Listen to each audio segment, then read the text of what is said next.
आज मी इथं केलीत बघा केळ्याची कापं. अगोदर केळी ती घेतली स्वच्छ धुवून आणि ती बारीक छोटे छोटे पीसमध्ये कापून घेतलेत. एका केळ्यामध्ये दोन मध्ये भाग केलेत आणि त्याची सालं काढून त्याचे काप करून घेतलेत आणि त्याला मी हळद मीठ आणि दाखवल्याप्रमाणे हळद मीठ तिखट लावले. त्यानंतर मी त्यांना रव्यात घोळवून तिथं बाजूला ठेवले आणि तव्यामध्ये तेल तापत ठेवले.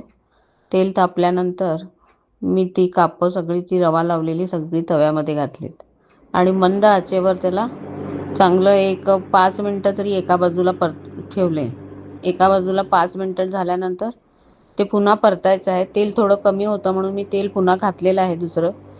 पहिला मी घातलं होतं आधी घातलं होतं मी ते मस्टर्ड ऑइल घातलं होतं. मग मस्टर्ड ऑइल वरून घातल्यानंतर त्याचा कच्चा वास येतो म्हणून मग मी काय केले त्याला शेंगा तेल घातले वरून. शेंगा तेल घालून दोन्ही बाजूनी खरपूस असं भाजून घेतले.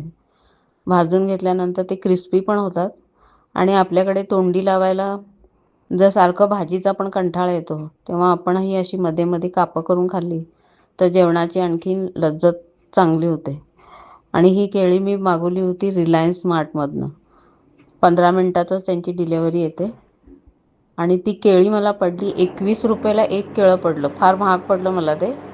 मी ऑनलाईन बघितलं होतं तर त्यांनी 21 रुपये ते एक पॅकेट दाखवलं होतं ज्यात 3 केळी होती. मला वाटलं ते 21 रुपयाला असणार.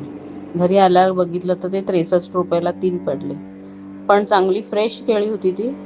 आधी सुरुवातीला मी एक केळ्याची भाजी केली होती आणि ही 2 केळी उरली होती त्याची मी ती कापं केली. आणि ही कापं तुम्ही पण करून खावा. आणि तुम्हाला ही पद्धत कशी तुम्ही करत असणार भरपूर लोक, पण आम्हाला ती कापं वगैरे फार आवडतात. मी मध्ये मध्ये बटाट्याची पण कापं करते, केळ्याची करते, कारल्याची करते, वांग्याची करते. अशा प्रकारे कापं करून ती आपण खाली तोंडी लावायला तर छान लागते.